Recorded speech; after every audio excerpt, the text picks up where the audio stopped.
it's a motorway. They almost certainly have to come back to the east. Yes. I can't imagine that anybody would try to fly direct from this turning point to the next one.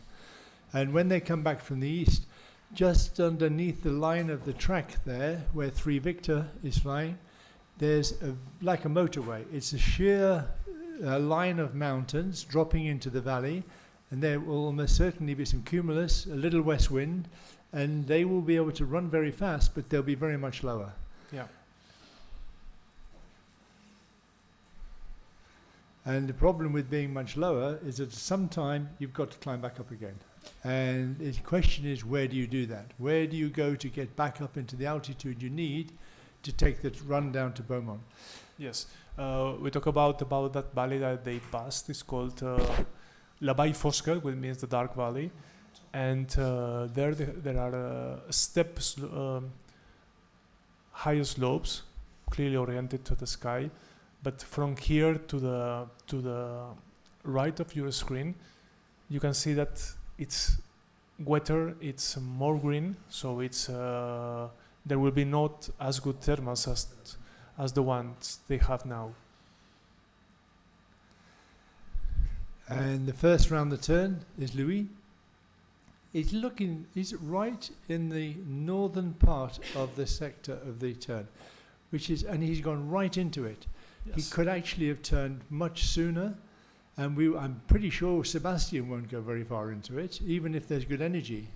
Sebastian is very good at taking the turning points.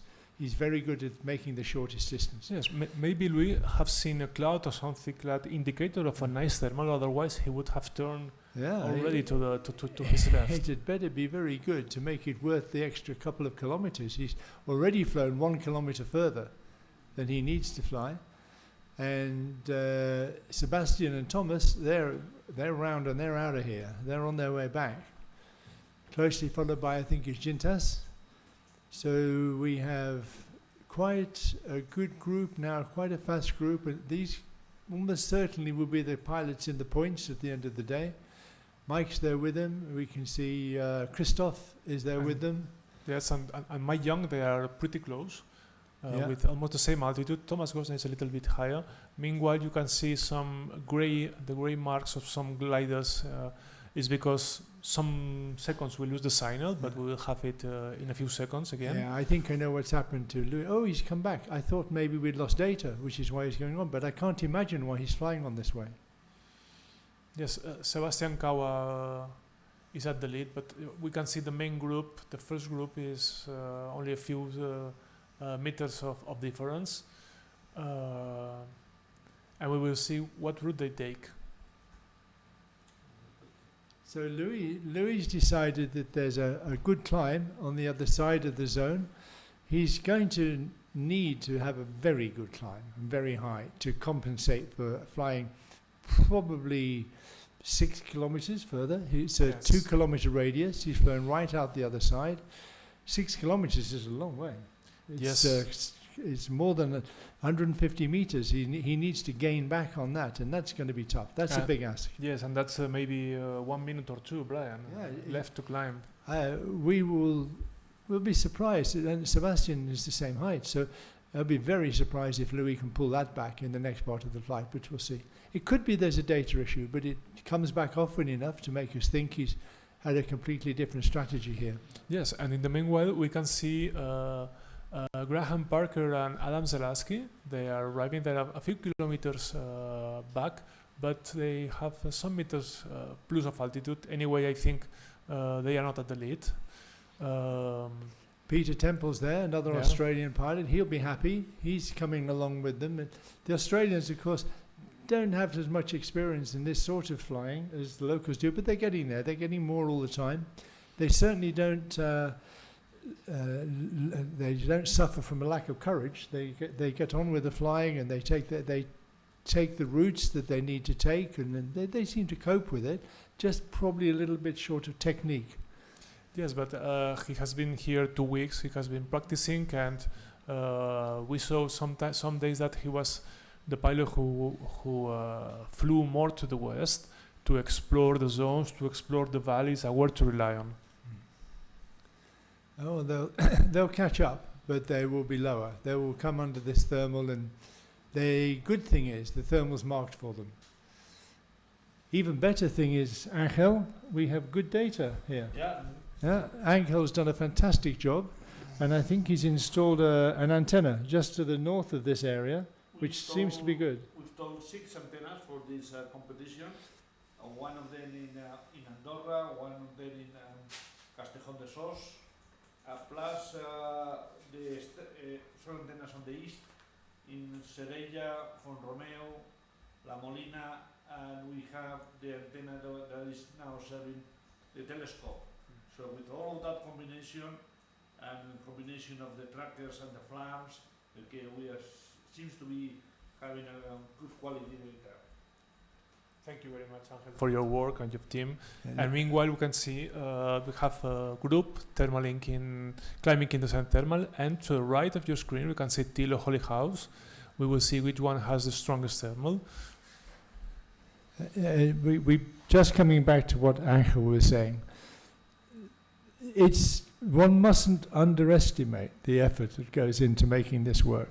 This antenna, this receiver that they put north of the mountain, you have to drive in 4x4 up a dirt track for a long, long way, and then you have to walk with snowshoes or trekking boots a lot further until you're right on the top of the mountain, and then they install the receiver with a solar panel and batteries and a directional antenna to GSM, and also that you can enjoy watching the race. Angel, you're a great guy, and thanks very much for all your work and the guys here. And yes, we want to say thank you to some local people from here, like Luigi Semeraro, John Fresno, and Jorge Arias, who were climbing mountains. Yesterday had a really long trip, about 6 hours climbing, to put an antenna and try to have better signals. So thank you very much to all the team. Okay, Gerard, we're ready. I'm sorry if I leave someone.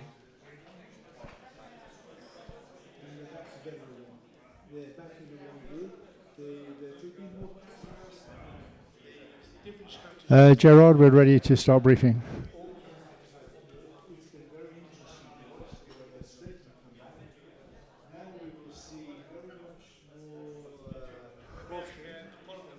Yeah, Gerard, we're ready.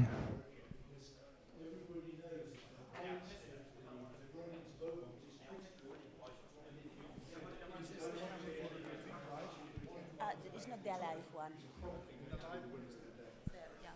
We tried to get Gerard. We want to start briefing, but he's still running. Okay, thanks. Good morning, everybody. Good morning, everybody. Thank you. Gerard, can you cut the commentary out, please? We have a competition here. Thank you very much. Perfect. Well, welcome, everybody. Day 2, race 2, Sailplane Grand Prix final. A great day yesterday. We were very entertained. We did a fantastic job. It was a really exciting race. It was just really interesting. Splits, coming back together, opening out again, little groups breaking off. It was just like watching the Tour de France. Yeah?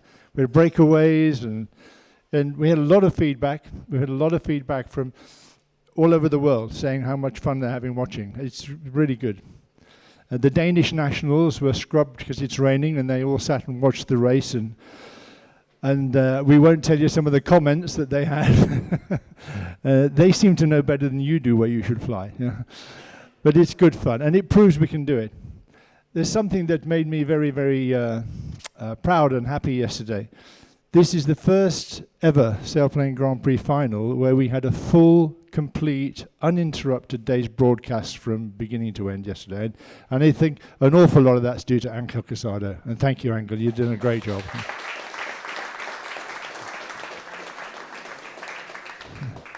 In New Zealand, we had a team of about 20, including helicopters and microwaves.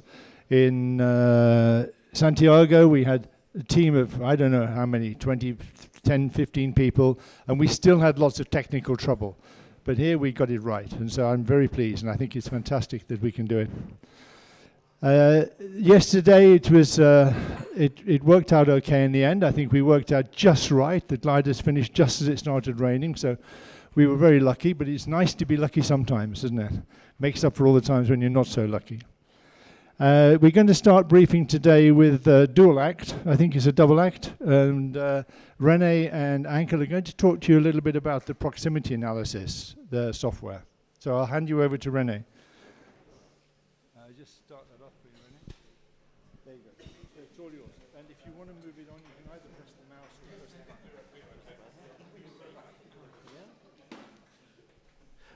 button. Okay, good morning, everybody. We are using a tool that takes all the IGC flights and make an analysis of how close they can fly, and we make a bubble of 30 meters radius, and whatever is close to that bubble gets a warning. Okay, it doesn't say that it's you're gonna see that it's not that we are pointing something that we saw dangerous, but you can see that we can watch, and it's very interesting. Okay. We were using that in last week at the European Gliding Championship. Was proved that was a wonderful tool. Okay, so this idea that we can follow you, you are flying with a sphere with a bubble. Okay, and when you touch the bubble of someone else, we get an encounter, and we can analyze it. Now we have data, and we can. It's not a perception. Now it is data that is really supporting the information. You want to say? Well, yeah. Okay, this is a web-based information together with Australia, with Matt Cage, right? Yeah.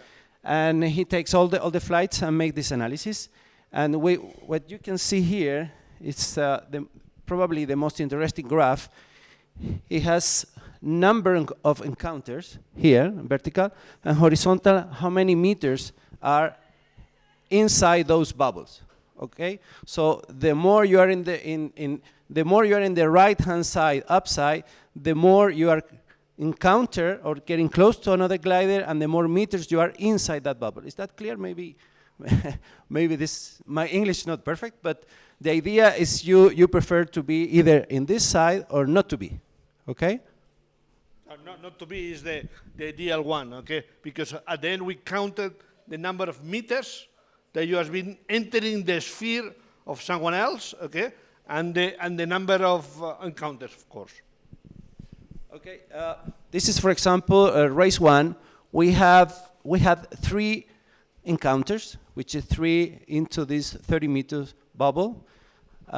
And for example, well, this is just an example. Please, nobody feel like we are pointing them because we didn't see anything dangerous. But this is what we can get.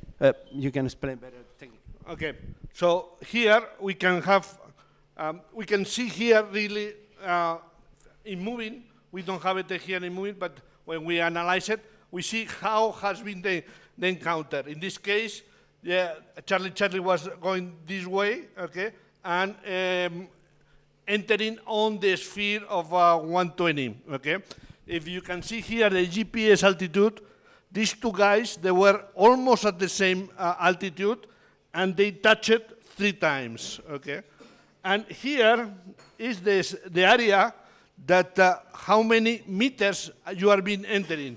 If you are touching, this blue line will be here, will be a collision. So you can see here how close they were the collision. And also we have, go back. We have here exactly the time that was happening. And very important, we have also now all the FLAR information, so we know what the FLAR was telling you.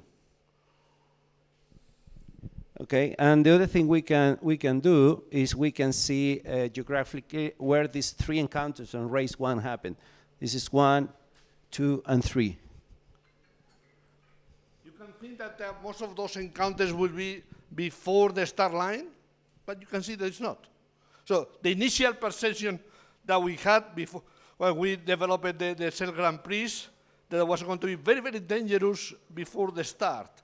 And it has been, well, the data that we have so far, it's not so dangerous. The two other encounters were very little.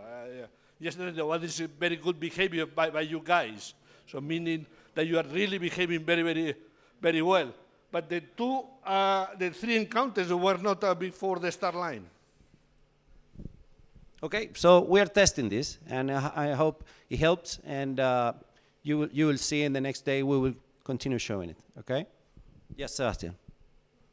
I have two problems with this. I think it's unfair for pilots to show this data just before the race because they can be upset. This is one problem. The second problem, how does it improve your lookout? It doesn't. So this is just, if you see the glider, it's not dangerous. No, The situation is if you see the glider and you're approaching at high speed, this is the dangerous situation, but this is not dangerous. no. I know that the three encounters that we analyzed, none of them, they were dangerous. Exactly. We're just showing this tool, and we hope that it helps for all of us. That's it. It doesn't? Okay. I have experience from previous competitions, the last two competitions when we made this analysis, and the most dangerous situations we had were not encountered. Okay. Okay. Yesterday I had one dangerous situation. They will not tell the pilot, but it's not dangerous. Okay. Sorry, but this is not the truth. Okay. Good. Okay. Thank you. Thank you, Rene. Thank you, Angel. I don't think you should jump to too many conclusions. Nobody is, at the moment, suggesting that this is going to be something that's going to change our lives or fix anything or make anything different. But what it is data that helps us work out what works well and what doesn't work so well. And it's new. It's only been going a couple of years. I completely disagree with Sebastian, but that's probably not a surprise. We need to develop these tools. Yeah? We need to work out how we can use them. We don't know. I agree, this probably doesn't do anything to improve the safety. But until we've been using it for a while, until we've been analyzing it, we don't know that. So what we need to do is to learn. These guys are doing a great job. Matt Cage is doing a great job. We're getting some very interesting information out of it. Stuff that, you know, when people always had this perception of what was wrong, the facts don't always bear that out. So we just watch and wait, let them do the work, let's see what happens, and let's just see where it takes us. What we don't want to do is start making lots of stupid rules and stupid ideas based upon this before we understand it. So we're just still in the understanding stage. So we're going to go on now to the briefing. Flight recorders, again, still mail them in, please. I know one or two of you are having trouble doing that. If you bring your SD card or whatever to Ankle, it's normally customary to accompany it with a bottle of beer or something for him to keep him working late. I meant to mention this yesterday. We checked the heights. The finish point is 1,097 meters. That's the official height for it. We find that the runway 25 threshold is 2 meters higher. But the runway 07 threshold is much lower. And it's not likely we will launch on 07. It's more likely we're always launching on 05. I have no idea what you want to do with that information, but you've got it. It's yours. Sorry? Can you go back? Okay. You do with it whatever you want. The official finish height and the official airfield height is 1,097. But when you're sitting here, the airfield height is actually 1,099. The software takes care of that as far as the scoring is concerned. But if you need to put into your machine 1099 instead of 1097, that's for you to do. Louis.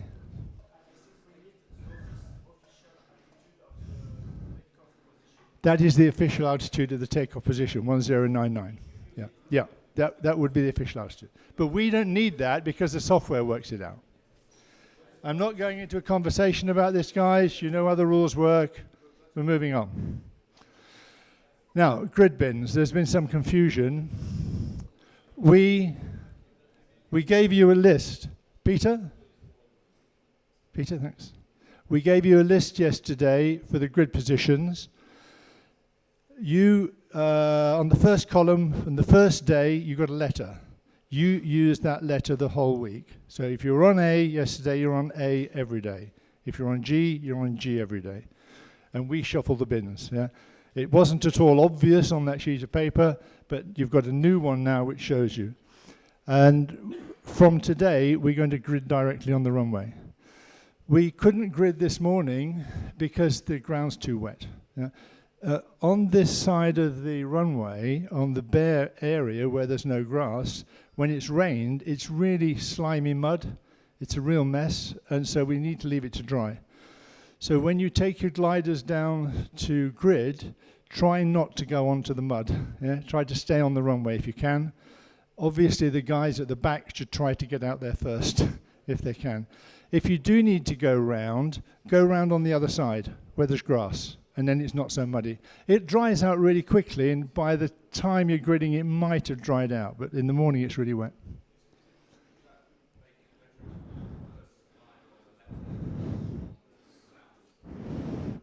Yeah, so if there are gliders in a line, try to put the first ones on the, I think the south side, yeah. So put them on this side, then you can go around them to come in from the other side. Well thought out, Mike. And if you don't know your grid position, there you are. So just remember the letter. You only have to remember one letter.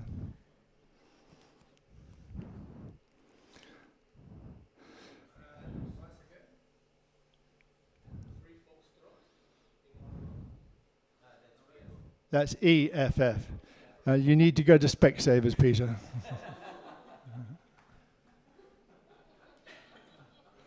Yeah, if you can't read that from here, I'm not flying next to you in the thermal.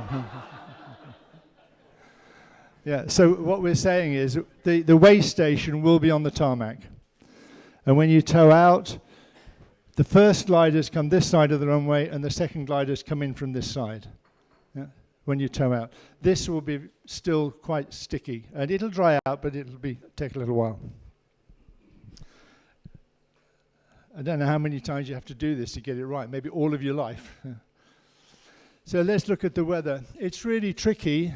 I'm not very optimistic about the day. We have a good deal of middle level and unstable cloud moving across during the course of the day. We can see in our synoptic situation, we've got this large area of low pressure, and I'm sure you've all looked at the satellite picture and you've seen that the air mass that's coming in is very, very moist. And this is the cloud cover forecast for today, and we can see that there's quite a lot of upper and middle cloud, and we could be lucky. We could be in a hole. We could have some sunshine, and we could have some nice weather this afternoon. We could be unlucky, yeah, and it's going to be really cloudy. It's only about a 30% chance of rain here in the valley, but there's a much higher chance of rain on the hills. So we're going to set the grid, we're going to see what happens. We shall wait till probably about 12:30, 1 o'clock. If it's not happening by then we'll be cancelling the day. If it's happening by then we plan to launch sometime after 1 o'clock. The thermal heights, they're forecasting around about 2,600, 2,700. The minimum height really for us to fly the task is about 2,300. We need 2,100 absolute minimum, 2,300 for start. I don't think it's appropriate for this type of racing to be flying with a cloud base much lower than that. We will send up a snifter about 12 o'clock to see what's happening. We set a task, you'll get the task sheet. It's an up and down the valley task. It's pretty straightforward. And again, we've kept 2 kilometer radius on the turning point. So it's consistent. All the turning points will be 2 kilometers. I think this is probably going to be quite useful today if it is cloudy. Yeah, the control point at Puisada is 0.5, is 500 meter radius.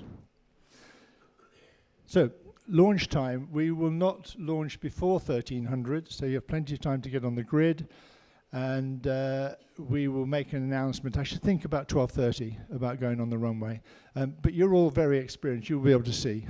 So you'll see what's happening. If you can see it's just not clearing, then the chances are we won't fly. But if you can see it is clearing, then we will try to get a race out of it. The weather forecast for the rest of the week looks good. except for Wednesday it looks stormy. We're not obliged to have a rest day in the Grand Prix, but if today or Wednesday looks like it's not so good, then we won't try to fly whatever the situation. It needs to be quite good weather before we make it worth it. So guys, we'll see you on the runway. See you later.